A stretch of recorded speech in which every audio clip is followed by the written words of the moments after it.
네, 오늘 말씀의 제목을 보면은 멜기세덱의 반차로 오신 예수 그랬습니다. 10절을 인용했습니다. 지난주에 제목이 그의 안식에 들어갈 약속에 대해서 말씀을 드렸습니다. 안식과 약속. 누구의 안식이냐? 그의 안식. 예수 그리스도의 안식입니다. 절기를 말할 때에 여호와의 절기입니다. 이스라엘의 절기가 아니고 안식일도 여호와의 안식일입니다. 그래서 어, 그 약속이 무엇인가에 대해서 말씀을 잠깐 드렸는데요. 하나님의 나라가 안식이고, 그리고 안식일의 주인은 마태복음 12장 8절에 주님께서 안식일의 주인이라 그랬습니다. 그래서 우리가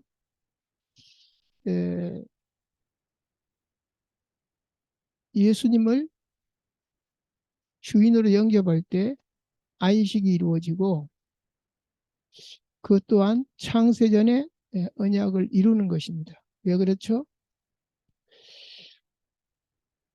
우리가 축계로 나와서 축계로 돌아가는 것이 본래 자리로 돌아가는 것입니다. 아담과 하와도 마찬가지입니다. 하와가 아담에서 나와가지고 다시 아담하고 이렇게 합해져 가지고 내 뼈 중에 뼈요, 살 중에 살이요, 또 한 몸이다. 그래서 그리스도는 한 몸인데 어, 그것이 본래 자리로 돌아가는 것입니다. 본래 자리로 돌아가기 위해서 예수님이 이 땅에 오신 것입니다. 그래서 구원은 모든 것이라고 했는데요. 그 박스 안에 보면 참 구원은 참 안식입니다. 하나님의 나라로 본래 자리로 돌아가는 겁니다. 본래 자리가 어디냐? 보이지 않는 세계입니다. 보이는 세계는 보이지 않는 세계로 말미암았다. 히브리서 11장 3절에 나왔습니다. 그래서 이것 때문에 천지 만물 보이지 않는 세계를 가지고 보이는 세계를 만들었습니다. 그것이 창세기 1장 1절입니다. 그래서 우리는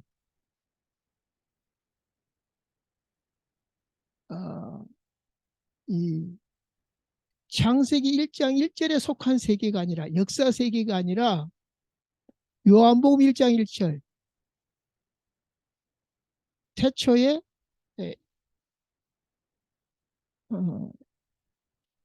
하나님이 계셨는데 그 태초하고 창세기 1장 1절의 태초는 다릅니다. 그래서 우리는 거듭나야 창세기 1장 1절에서 요한복음 1장 1절로 들어가는 것입니다. 그래서 예수님이 오셔서 창세기 20장에 그렇게 나오죠. 20장에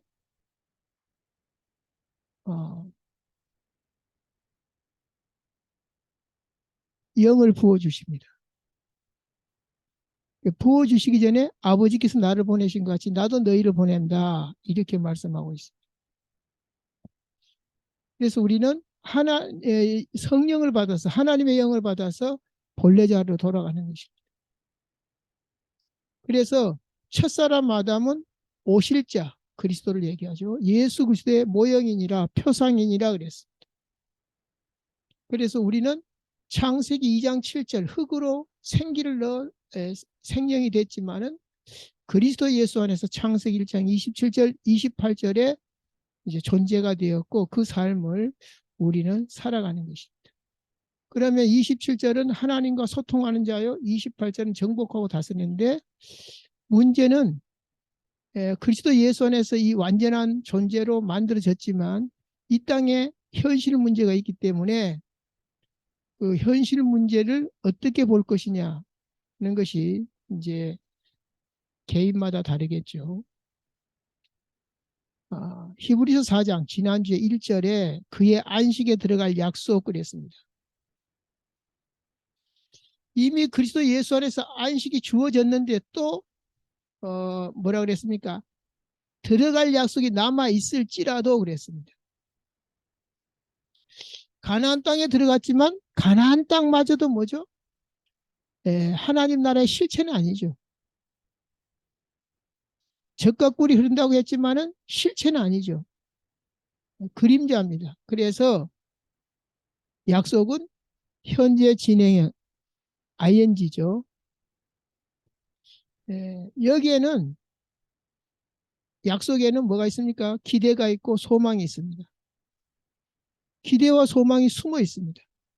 그래서 가장 어려운 삶, 힘든 삶이 뭐냐면 기대감 없는, 소망 없는 삶이 힘듭니다. 너무 이제 절망이 오니까 자살도 한다 그랬죠. 자, 그래서 우리는 어차피 가나안 땅 들어가도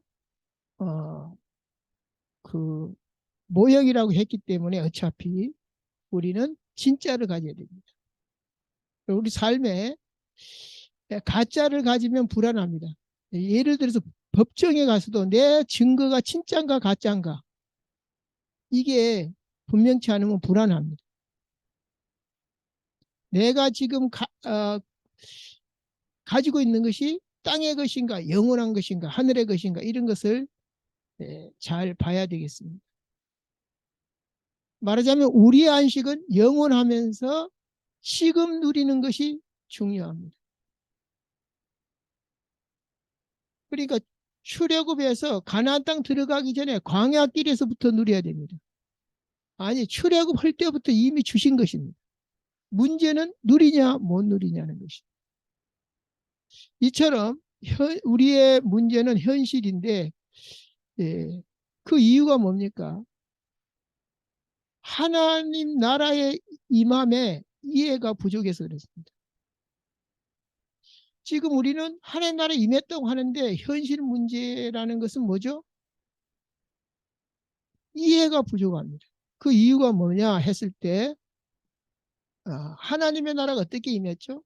이스라엘 백성이 출애굽하자마자 바로 하늘나라를 뿅 들어간 게 아니라 이스라엘 진영의 그 성막으로 보좌에 앉아서 그들과 함께 했습니다. 그런데 그 성막이 이 땅에 오셨습니다. 말씀이 육신이 되어 왔습니다.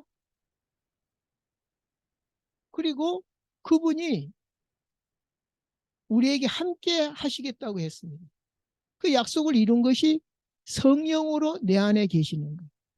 그러니까 성전에 계시든 성막에 계시든 내 안에 성전 삼고 계시든 어디까지나 아직 하늘나라는 아닌 거죠. 하늘나라가 주어지지만 우리가 들어간 건 아니죠. 그래서 결국은 너희가 하나님의 성전이라고 했지만 이게 어설프다는 거죠. 마치 라면 박스에다가 금덩어리를 넣는 경우는 별로 없습니다. 설마 저기에 금덩어리가 있겠냐 이리 생각해요. 왜? 라면 박스니까.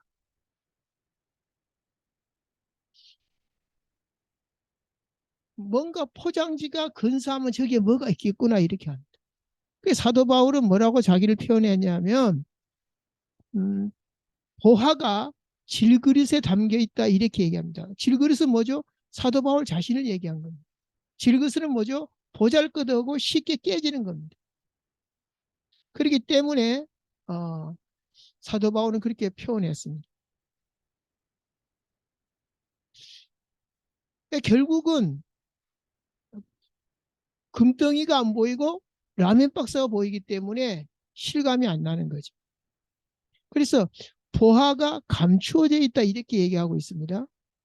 그런데 이제 그런 고민이 없어질 때가 옵니다.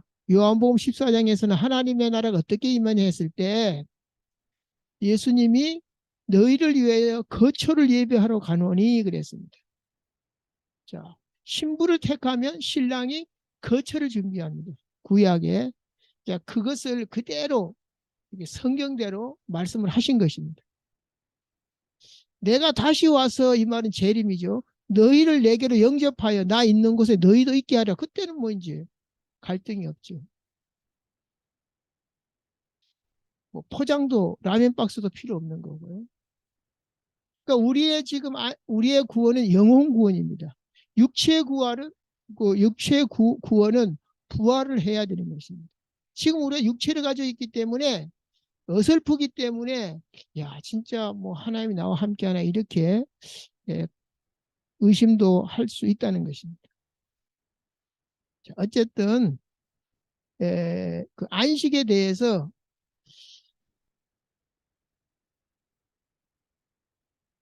안식일, 안식년, 희년 이렇게 얘기를 했습니다.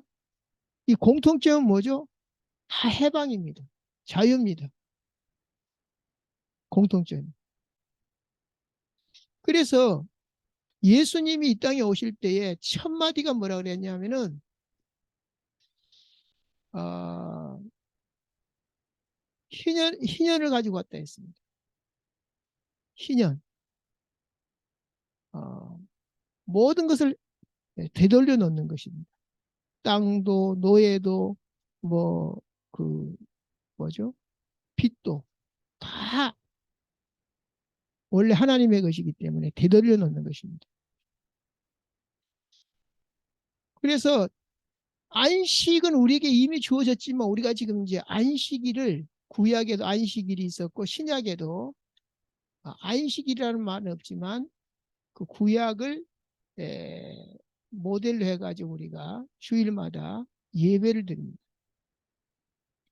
그러니까 이미 하나님 나라의 복은 지금 우리에게 주어졌습니다. 주어졌는데 그것을 기억하고 누리고 기념하라고 이 땅에서 우리에게 주어진 것입니다. 그래서 미리 이 땅에서 누리고 기념하는 것이 이제 주일 예배입니다. 그리고 이제 서론 3번에 보면 뭐가 나옵니까? 절대 시간표 카이로스가 나오고 또 절대 시스템이 나왔습니다. 이 절대 시스템은 이제 안식을 얘기합니다. 안식. 우리가 이 시스템이 없이는 숨 막혀서 못 살거든요. 돈 있어도 타락하잖아요. 오히려 돈 있는 사람들이 더 죄를 많이 짓죠. 왜? 더 큰 그걸 추구하다 보니까 그래. 그래서 돈 없는 사람이면 마약 하겠습니까? 안식이 없어 그러거든요. 그러면 그 안식을 절대 시스템이라고 말한 이유가 우리에게 절대로 하나님이 주신 안식이기 때문에 그렇습니다. 우리에게 절대 필요합니다. 천지창조에 보면 여섯째 날이 나오고 일곱째 날이 나오죠. 예수님은 몇째 날에 속한 분이죠? 안식 세계에 속한 분이니까 역사 세계에 속한 분이 아니기 때문에 일곱째 날에 속한 분입니다. 일이 다 끝나고 일곱째 날이 되잖아요. 안식이. 예. 일이 끝나니까 안식이죠. 끝나야. 그래서 저녁이 되고 아침이 되니까 계속 여섯째 날까지 나옵니다. 근데 갑자기 일곱째 날에는 저녁이 되며 아침이 되니라는 말이 없어요. 왜냐? 거기는 일곱째 날이기 때문에 역사 세계가 아니기 때문에 그래요. 그래서 예수님은 그럼 몇째 날에 오셨어요? 여섯째 날에 오셨죠. 역사 세계에 들어온 것입니다. 일곱째 날에 계신 분이 여섯째 날로 들어오신 거예요. 그러면서 하나님이 이제까지 일하시니 나도 일한다 이렇게 말합니다. 일한 것이 뭐죠? 자기 백성을 구원하는 것입니다. 그래서 창조, 예수님 오신 것은 구원 이퀄 창조라니까요. 근데 그 창조 일을 또 우리에게 시켜 있었어요. 아버지께서 나를 보낸처럼 나도 너희를 보낸다. 그 우리 힘으로 못하니까 뭐라 그랬어요? 성령을 부어주셨습니다. 그러니까 우리는 에베소서 1장 10절에 보면 하늘과 땅을 통일하신 분이 예수 그리스도입니다. 예수 그리스도 안에서 7일을 누리면서 6일의 삶을 사는 것입니다. 언제까지요? 7일에 들어가기 전까지는 6일의 삶, 창조의 삶을 산다 이 말입니다.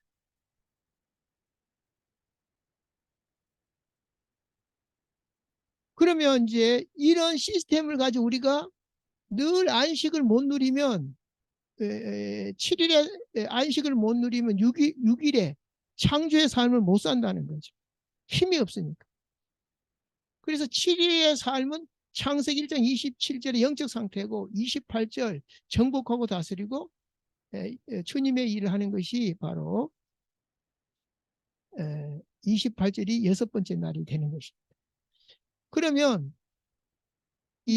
여기서 또 뭐라고 말했습니까? 절대 시간표 카이로스에 대해서 얘기했는데 오순절과 나팔절은 뭡니까?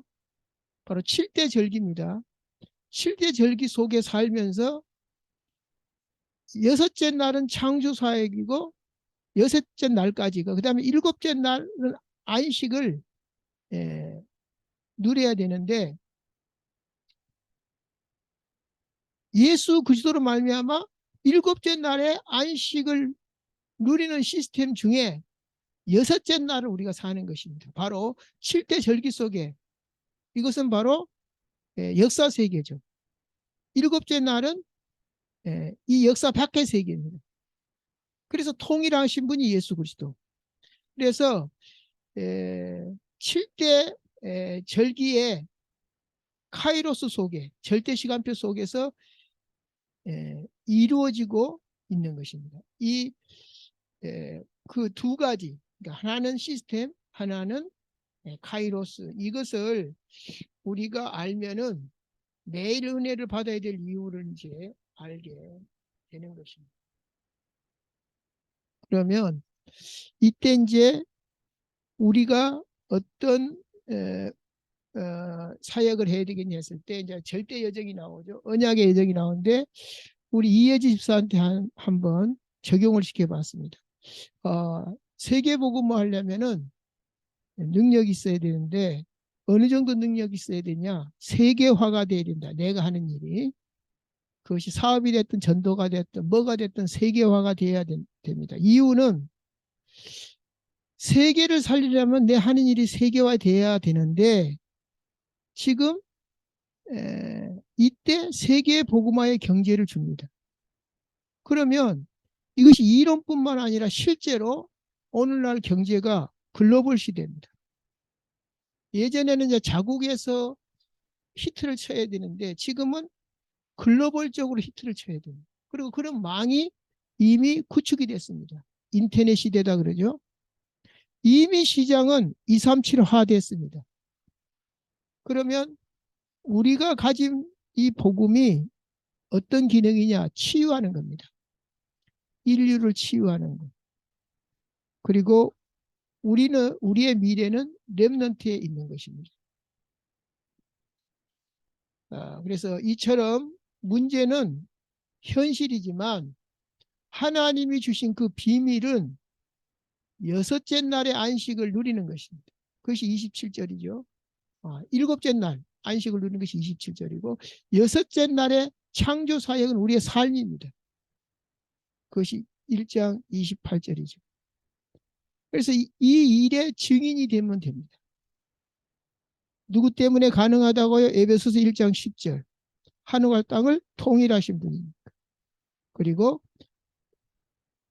아버지께서 나를 보내신 것 같이 너희를 보낸다 했기 때문에 가능합니다. 그러면 이제 오늘 본론에 보면 여러 부분, 여러 모양으로 말씀하신 하나님이 그 모든 마지막 날에 아들로 우리에게 말씀하셨으니 이제 이거 히브리서 1장에 나오는 말인데요. 이미 결론을 말씀해 주고 이제 풀어나가기 시작합니다. 창세기도 1장에 이미 계시를 해주고 풀어나가죠. 창세기 3장에서 이미 일이 터졌는데 또 출애굽기 가지고 또 설명해 나가잖아요. 그런 것처럼 1장에 결론부터 말씀을 했습니다. 옛적에 선지자들을 통해서 말했다. 여러 부분으로 말했고 여러 모양으로 말했다. 뭐 노뱀으로도 말하고 방주로도 말하고 희생제물, 뭐 도피성, 너무너무 많아요. 제사장, 선지자, 왕으로 말씀하신 하나님이 마지막에 이 모든 마지막에는 아들로 우리에게 말씀하셨으니 이 아들을 만유의 상속자로 세우시고 또 그로 말미암아 모든 세계를 지으셨느니라. 예수 그리스도로 말미암아 지으셨고 그래서 만물이 주께로 나오고 주께로 돌아간다 그랬습니다. 이분은 어떤 분이야? 하나님의 영광의 광채시요 그 본체의 형상이니라. 하나님의 형상이란 얘기죠.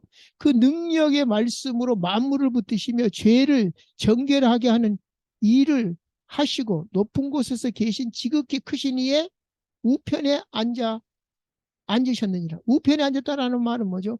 전쟁의 승리자. 마귀의 일을 멸하시고 지역 권세를 멸하시고 죄의 권세를 멸하신 승리자로 이제 묘사하고 있습니다. 우편에 앉으셨다. 이 말은 그래서 우리는 죄 없다거나 나는 뭐 어떻다 이런 말은 이제 천지 만물 창조를 몰라서 그래요. 천지 만물을 창조할 때 뭐요? 흑암 혼돈 공허가 창세기 1장 2절에 나옵니다. 다 여기에 갇혀 있거든요. 갇혀 있다가 3절에 빛이 쫙 나타납니다. 그리스도죠. 4절에 또 빛이 나옵니다. 이거는 그 빛으로 빛을 낳아가지고 앞에 빛은 창조의 빛, 생명의 빛, 그리스도의 빛인데 그 다음에 4절의 빛은 이어서 나온 빛은 너희는 세상의 빛이다. 너희, 우리를 얘기를 하고 있습니다. 그러니까 그리스도 예수의 빛이 아니고는 어둠 속에 여전히 멸망 가운데 있는 것입니다. 이 사실을 감쪽같이 모르고 있죠.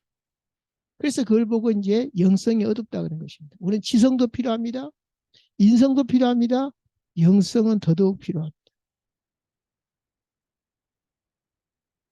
그래서 1장에는 이 만물을 누구를 붙들어 주려 함이 아니라 바로 천소보다 선지자보다 우월하신 그분께서 자기 백성들을 위하여 이 피조 세계를 만들었다. 이렇게 얘기합니다.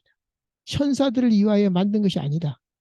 그런데 2장에서는 성육신 하신 예수님께서 천사보다 잠시 잠깐 못하게 한 이유는 바로 우리를 구원시키려면 어떻게 해야 돼요? 사람의 몸을 입고 와야 된다고 고난을 받아야 되는 것이 마땅하다고 나옵니다. 그래서 시편에도 나옵니다만은 우리 역시 천사보다 월등한 존재이지만 잠시 잠깐 우리도 천사만도 못해요.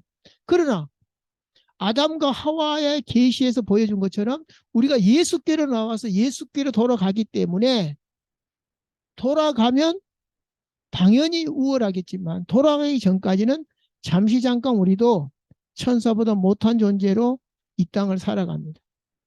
그럼에도 불구하고 우리는 원래 존재를 볼 때 천사보다 우월한 존재가 될 수밖에 없습니다. 3장에서는 모세보다 우월하신 그리스도. 모세는 하나님의 집의 종입니다. 그리고 예수님은 하나님의 집을 맡은 아들입니다. 그래서 모세보다 우월하신 그리스도를 말해주는 것이 3장입니다. 지난주에 우리 4장에 대해서 하다가 못했는데요. 아론보다 우월하신 대제사장보다 우월하신 그리스도. 오늘 본문에는 멜기세덱의 반차로 오신 그리스도. 멜기세덱도 이제 제사장이잖아요. 그것도 대제사장입니다.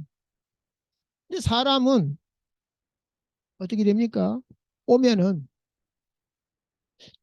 죽으면 또 다음 사람이 또 하나님이 세우신 레위 지파를 통해서 계속 이렇게 돌아갑니다. 반차라는 것은 그렇게 돌아가는 겁니다. 그런데 7장에 잘 나옵니다. 히브리서 7장에 보면 이 멜기세덱은 살렘의 왕이요 지극히 높으신 하나님의 제사장이라. 그러니까 최초의 에덴 동산의 제사장은 누구죠? 아담입니다. 아담이 실패했어요. 그리고 삼중직이 이렇게 나뉘기 전까지가 어디입니까? 사무엘 때에 나뉩니다. 사무엘은 까지는 삼중직이 같이 있어요. 그럼 아브라함도 사실은 제사장이거든요. 그럼에도 불구하고 뭐라고 나옵니까? 하나님의 제사장이라 여러 왕을 쳐서 죽이고 돌아오는 아브라함을 만나 복을 빈 자라. 자, 아브라함이 롯이 이제 조카 롯이 잡혀갔을 때 전쟁을 해가지고 찾아오는 장면을 얘기합니다. 이때 아브라함이 이 모든 것의 10분의 1을 그에게 나누어지니라. 그 이름을 해석하면 먼저는 의의 왕이요 그 다음은 살렘의 왕이니 곧 평강의 왕이라. 아버지도 없고 어머니도 없고 족보도 없고 시작한 날도 없고 생명의 끝도 없이 하나님의 아들을 닮아서 항상 제사장으로 있느니라. 자, 그러니까 역사세계에 잠깐 나타났다가 없어져 버렸어요. 어떻게 부모가 없고 그렇게 나와 있잖아요. 시작도 없고 끝도. 이건 누구를 얘기죠? 하나님이잖아요. 그러니까 이때 잠깐 나타나셨어요. 그런데 이제 그 반차를 따라서 지금 레위 지파들이 해서 그 저 바리새인들까지 쭉 이렇게 하고 있지 않습니까? 그때 예수님이 바로 멜기세덱의 반차로 오신 분이다라고 하는데 사실은 바로 멜기세덱과 같은 분이죠. 왜? 하나님이시기 때문에. 그래서 그 어떤 것도 비교할 수 없는 분이라는 것을 말해주고 있습니다. 이제 제사장이 하는 일은 뭐죠? 하나님과 인간 사이에 죄의 문제를 담을 허무는 작업입니다. 그래서 그리스도께서 이 모든 것을 삼중직을 가지고 해결하셨죠. 자, 그래서 우리 현재 문제는 뭐죠? 증인의 길과 직결됩니다. 이 땅은 창세기 1장 2절의 세상인데 3절을 가진 자는 4절 세상의 빛이 됩니다. 그러니까 문제 속에서도 문제를 당하지 않고 승리하는 것이 증인이잖아요. 그래서 우리가 현실의 문제를 어떻게 볼 거냐 했을 때는 증인의 길로 봐야 됩니다. 이걸 이해를 잘해야 됩니다. 모세도 증인의 길을 갔잖아요. 여호수아도 증인의 길을 갔잖아요. 도저히 불가능한 출애굽이 일어났잖아요. 도저히 불가능한 가나안 땅을 들어갔잖아요. 그 현실 문제잖아요. 출애굽이 요단강 건너서 가나안 땅 들어간 것도 그 여리고성 무너뜨린 것도 현실 문제잖아요. 그래서 증인이 되는 것입니다. 그래서 우리는 현실 문제를 가지고 문지시하기보다는 증인의 길과 직결된다는 사실을 알아야 됩니다. 그렇지 않으면 불신자처럼 생각하고 판단하고 쫄리고 죽고 그런 것입니다. 그래서 히브리서 4장 16절에 나왔죠. 은혜의 보좌 앞에 담대히 나아갈 것이라. 왜냐? 우리의 연약함을 체휼하지 아니하신 분이 아기 때문에 우리의 연약함을 자기도 육체를 가지고 있었고 죽음을 맛봤고 심폐팀을 당하고 반역도 이게 뭐랄까 그저 저기 저 뭐죠? 비난 말고 이제 그 오히려 모욕뿐만 아니라 어쨌든 그 배신도 당해보고 다 당해봤어요. 그렇기 때문에 우리를 아신다고 우리를 형편을 아신다 그랬습니다. 근데 예수 그리스도는 어떤 분이 했을 때 창조주요 왜? 그 역사 세계 밖에 분이 오셨고 뭐하러 왔냐? 구원주다. 또 창조주만이 구원할 수 있고 심판할 수 있다.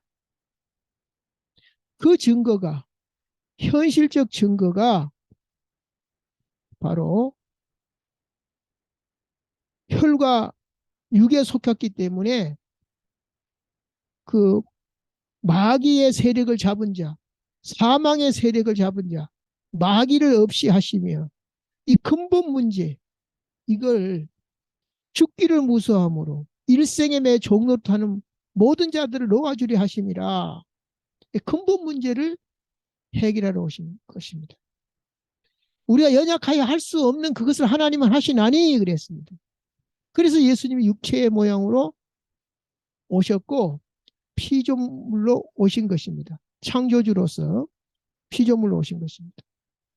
그래서 이는 확실히 천사들을 붙들어 주려 하심이 아니요 오직 아브라함의 자손을 붙들어 주려 함이니 자 이게 왜 하나님의 자녀라 그랬지 않고 아브라함의 자손을 붙들어 주려 함이니 그랬을까요?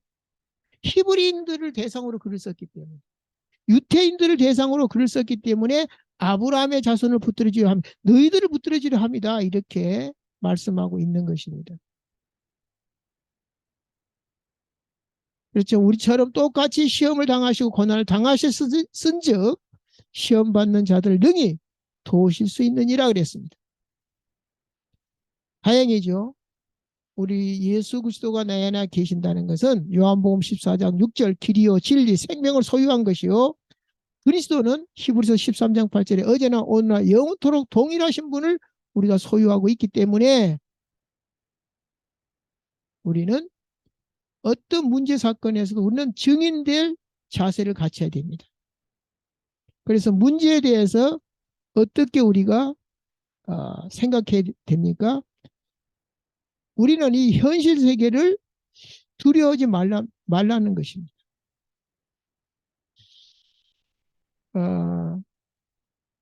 그들이 출애굽 온 것은 광야에서 살기 위한 것이 아니라 가나안 땅 들어가기 위한 것입니다. 오늘 결론을 말씀드리겠습니다.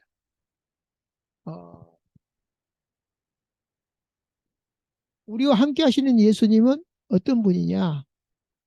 모든 문제를 해결할 뿐만 아니라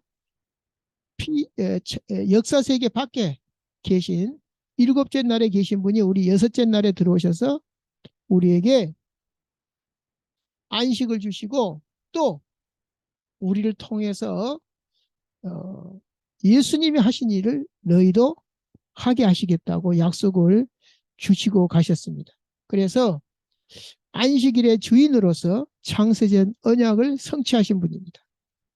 이처럼 안식은 이미 주셨기 때문에 이제 내가 믿는 것이 중요하고 누리는 것이 중요합니다. 그래서 이미 주셨기 때문에 극복해야 될 것은 내 몫이기도 합니다. 왜냐하면 이미 주셨기 때문에 밥상을 차려도 안 먹으면 소용이 없잖아요. 내 몫이에요. 표면적으로는 내 몫이 맞습니다.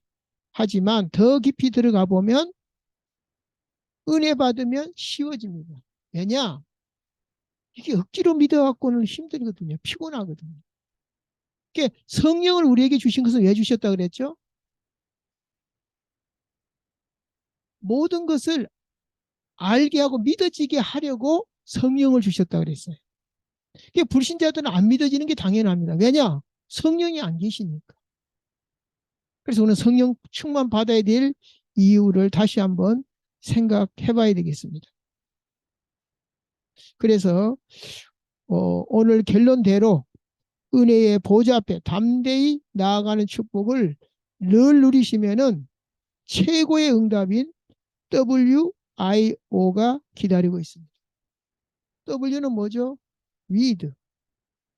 또 I는 임마누엘. 우리와 함께 하시는 거죠. 원네스는 O는 원네스. 모든 하는 일이 하나님이 함께 하는 것을 우리가 체험하고 누리고 증거하는 것입니다. 그래서 WIO는 성령 체험, 하나님 나라 체험. 어디서요? 내 안에, 우리 안에, 현장에서 누리는 것입니다. 그래서 오늘 우리가 카이로스 속에 지금 진행되고 있죠. 오순절과 나팔절 사이에. 그러면서 모세 시대가 됐든 바울 시대가 됐든 지금 시대가 됐든 간에 무슨 시스템을 줬다고요? 안식. 우리가 지금 창조의 세계, 6일의 삶을 삽니다. 아담과 하와처럼. 예수님과 우리가 신랑 신부가 돼가지고 창조 사역을 계속하는 것이 뭐죠? 구원받게 하는 것입니다. 그런데 우리는 어떤 능력이 필요하냐? 일곱째 날 그 안식을 우리는 늘 공급받으면서 이 시스템이 우리에게 필요합니다. 영적 시스템. 그래서 현장에서 이제 우리가 WIO를 누려야 되겠습니다. 좋으신 하나님 감사합니다. 오늘 또 우리에게 멜기세덱으로 오신 예수 그리스도의 모든 문제 해결자이신 그분 안에서 그분의 안식에서 그 능력에서 구원사역, 창조사역을 하는 우리의 삶의 정체성, 결론을 알게 해주신 것 감사합니다. 서론에 일희일비하지 않게 하시고 오늘도 우리에게 주신 이 말씀이 하나님의 능력이요 우리 삶의 능력이 되는 비밀로 늘 승리하며 주께 영광 돌리며 또 창조의 사역을 지속할 수 있도록 오력을 더하여 주옵소서. 그리스도 되신 예수님의 이름으로 축복하고 기도하옵나이다. 아멘.